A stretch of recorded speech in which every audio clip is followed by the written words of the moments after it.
मित्रांनो नमस्कार। आज जे आहे आम्ही या ठिकाणी ही पाणगावमधली जी आहे पाठीमागं डोंगीर विहीर बारव आहे। ही जी विहीर आहे ती ऐतिहासिक आहे।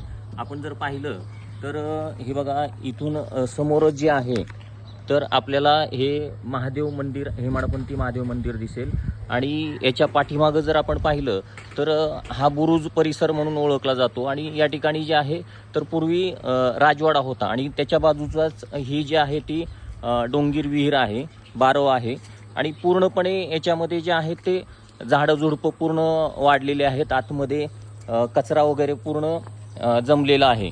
तर ही जी मंडळी आहेत आम्ही सर्वजण जे आहेत तर आज पाणगावकर सर्वजण एकत्र येऊन जे आहे तर ही डोंगीर विहीर याच्यामध्ये जो काही कचरा साठलेला आहे किंवा हे जे झाडं झुडपं आहेत ते पूर्णपणे आम्ही या ठिकाणी जे आहे तर साफ करण्यासाठी थांबलेलो आहोत। तर तुम्हाला जे आहे हे साफ झाल्यानंतर देखील आम्ही एक व्हिडिओ या ठिकाणी शेअर करणार आहोत। धन्यवाद।